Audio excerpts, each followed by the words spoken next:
5 risk factors that increase the likelihood of premature death in older adults, along with advice on how to avoid them. When it comes to the elderly, why do some people pass away at a younger age than others? There is more to it than just excellent genes or bad luck. Frequently, it boils down to routines, decisions, and minor characteristics that gradually accumulate over the course of time. In this video, we are not discussing unusual diseases or accidents that have never happened before. We are discussing activities that are easily measurable and have a significant impact on the length of your life as well as the quality of your life. It is possible that you are not even aware that some of these characteristics are working against you. However, once you have done so, you will be able to begin making adjustments that are significant, mainly due to the fact that the gap between thriving and surviving widens around the age of 70. However, the good news is that it is almost never too late. Simply having an awareness of these 5 warning signs will help you take steps toward living a longer and healthier life. Continue to be with us. There is no need to be afraid of these. Beginning right now, you will be able to recognize and react to these signals that are based in real life. Isolation from others comes in first here. This lack of genuine human connection is one of the most potent yet unseen indicators of premature death among those who are in their senior years. It is possible for the body to begin to see silence as a threat when an individual spends the most of their days by themselves, without engaging in regular conversation or laughter with others. As time passes, this feeling of solitude does not merely result in grief. It is a significant source of physical stress. A spike in cortisol, an increase in blood pressure, a decrease in immune function, and the absence of the buffer of social interaction can cause seemingly insignificant health issues to rapidly escalate into life-threatening conditions. Take for example Paul, a widower who is 79 years old and has spent much of his life having meals in silence.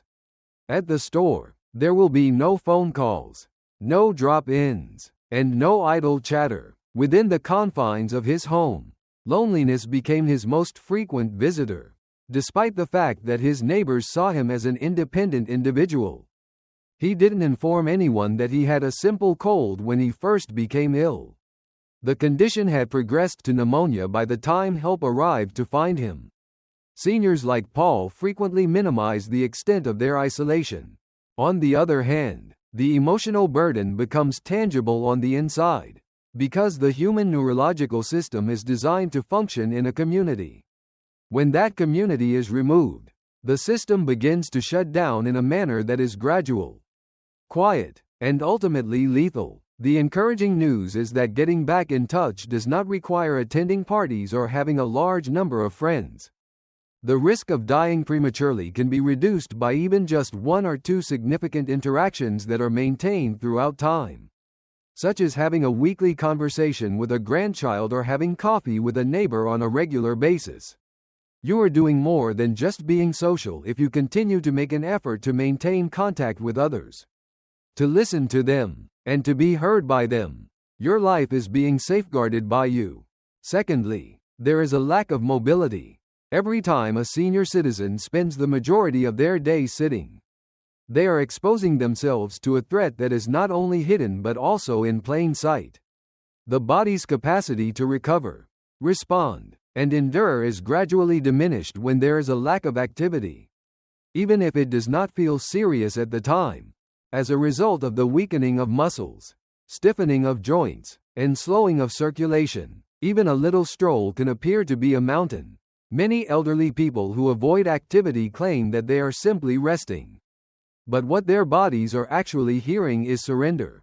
This surrender, particularly after the age of 70, accelerates decline at a rate that is faster than that of many chronic conditions.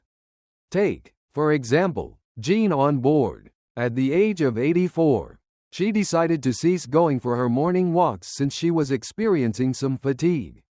In a matter of months, her energy had deteriorated to such an extent that even standing to cook gave her a feeling of exhaustion. It wasn't a disease, rather, it was a lack of exercise. The repercussions of being inactive are a leading cause of death among elderly people. According to her physician, compared to cases of heart attacks or strokes. Despite the fact that it may sound extreme, that is the truth. As soon as the human body is unable to move, it begins to disintegrate. The human body was designed to move. Nevertheless, there is a glimmer of optimism that movement does not need include running or lifting weights. All of these activities count, whether it's simply standing up and stretching, going for a walk around the block, or performing simple arm circles while watching television. These small, regular movements communicate to the body that I am still present. I am still in need of you. Remain steadfast. I would appreciate it if you could use the second comment section below to let me know that you are continuing viewing this video and that you are finding these insights to be helpful. I strongly suggest that you subscribe to the channel and activate the bell if you have not already done so. This will ensure that you do not miss any videos. With your assistance, we are able to continue producing high-quality content that will both inform and inspire you. Now, let's proceed with our plans. The third issue is having emotional solitude. Emotional isolation is one of the biggest dangers to lifespan, yet it is also one of the most frequently ignored dangers. The issue is not limited to being by oneself, having the sensation of being alone, even when there are other people there. After the age of 70, many elderly people gradually withdraw from their social circles, lose contact with their friends, or cease making an effort to connect with others. The silence eventually becomes more pervasive, and along with it comes a chain reaction of negative effects on one's health. Studies have revealed that being lonely for an extended period of time might increase the chance of death by around 30%. It is not a negligible margin at all. The stress response mechanism in the body is sending out a warning signal when it detects something like that. When one is emotionally isolated, their cortisol levels remain up. The quality of their sleep decreases, their immune system becomes less robust, and their desire to take care of themselves begins to diminish.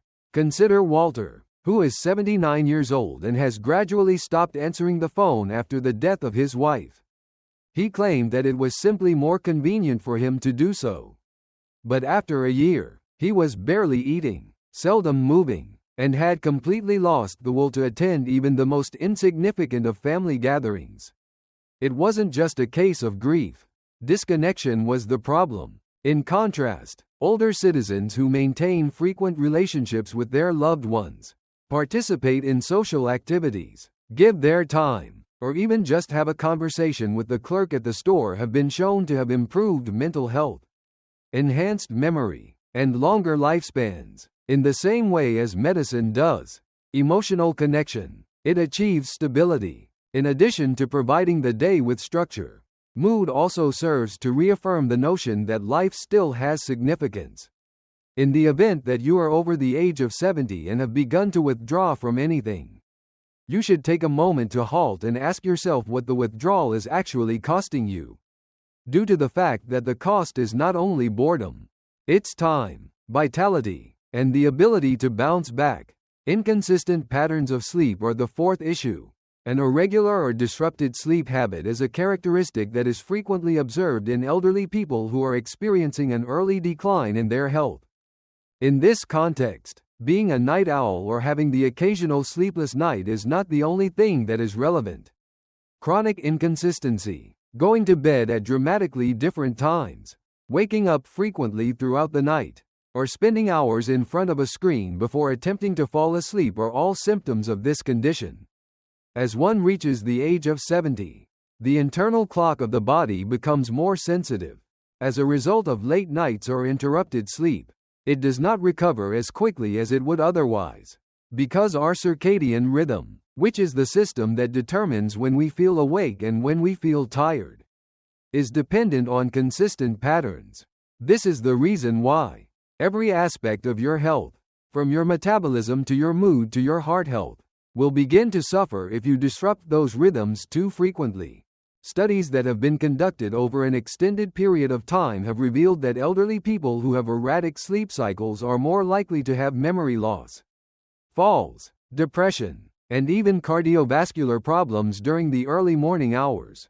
Take Eleanor, A 76-year-old woman who used to stay up until 2 or 3 in the morning watching television.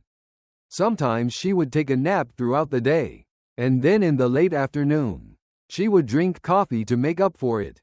The fluctuations in her blood pressure were observed by her physician.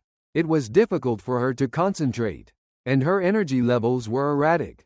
She was able to stabilize her body once she made the decision to commit to a fixed sleep and waking time and turn off all electronic devices 1 hour before going to bed.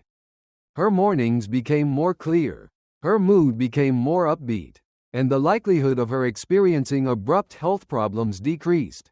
Sleep is not a luxury at this age, it is a need. It is a type of medical treatment. If you are having trouble falling or staying asleep, this could be your body's way of sending you a warning sign. Rest is the time when healing takes place. Moreover, if the healing process is slowed down night after night, the likelihood of adverse results, particularly those that occur quietly while the individual is sleeping, increases without any prior warning. I would appreciate it if you could leave a remark number 4 below to let me know that you are still visiting this page and that you are finding these insights to be helpful. I strongly suggest that you subscribe to the channel and activate the bell if you have not already done so. This will ensure that you do not miss any videos. With your assistance, we are able to continue producing high-quality content that will both inform and inspire you. Now, let's proceed with our plans. The 5th priority is emotional withdrawal. In addition, emotional disengagement is a silent but potentially fatal indication that is frequently observed in elderly people who pass away earlier than anticipated. There is more to this than simply having a peaceful personality or taking pleasure in being alone. There are a lot of people who are naturally introverted and can maintain their health. An individual is said to have begun to withdraw from meaningful emotional engagement when they stop initiating discussions, shun family reunions, or grow apathetic to events that used to bring them delight. This is the phenomenon that we are discussing here. A feedback loop is created as a result of this over time. When one emotionally detaches himself from a situation, they get less stimulation, which in turn encourages feelings of loneliness and even hopelessness. That silence is detectable by the body. Hormonal responses change, immunological function decreases, and the mind starts to shut down as a result of a lack of involvement. Consider the case of Richard, an 80-year-old man who has been unable to communicate with his children since the death of his wife. He did not answer his phone. He did not celebrate his birthday. And he rarely left his house. Not because of any ailment that had been identified, but rather because of a gradual weakening of his willpower. His health took a dramatic turn within a year. Although his physician assured him that he was physically capable of surviving for a longer period of time, he had already begun to let go emotionally. Contrast this with someone like Thomas, a widower who is 78 years old and still contacts his grandchildren, heads a neighborhood book club, and instructs younger neighbors on how to do woodworking. His emotional life is dynamic, rich, and connected to other people. It is not necessary to be happy all the time in order to have emotional life. The key is to maintain your interest. When a person loses that spark, their health is frequently the next thing to suffer. Having emotional detachment is like having a dimmer switch on life. It gradually reduces the brightness until the system is no longer able to perceive a cause to continue functioning. Please allow me to conclude. Berwinesh Ratanthan. When we consider the possibility of living a long and meaningful life, it is simple to concentrate on health-related matters such as nutrition, exercise, or medication. However, the quiet patterns, the everyday decisions, the modest habits, and the subtle variations in mentality that reflect how well we are actually aging are typically the things that matter the most. Even though the 5 characteristics that we talked about today don't necessarily demand attention, they reveal a great deal about the path that your life is now following. If you have noticed any of these symptoms in yourself, you should not become overly concerned. Being aware is a tremendous tool. This presents you with the opportunity to make a change, to re-engage, and to make a different choice beginning today. Nothing is more important than getting out of the home expressing your feelings, exercising your body more, or even just picking up the phone to call someone you care about. All of these things are important. When you become older, it's not simply about seeing the numbers on a calendar increase. When it comes to maintaining your connection to your purpose, your people, and your personal sense of vitality, it is essential to. Each day presents a fresh opportunity to maintain that ember of passion. We appreciate you being here with us today. It would be wonderful if you could get in touch with us. In the comment section below, please share one thing that you have learned today and how you intend to put it to use in your life. Happy learning! We place a high value on your opinions, so please do not be reluctant to share them with us. Our inspiration and encouragement are greatly increased as a result of reading your remarks. I would appreciate it if you would like, subscribe, and share this video if you found it to be informative and enjoyable. With your assistance, we are able to continue producing high-quality content that will both inform and inspire you. We appreciate you taking the time to watch, and we hope to see you in the future video.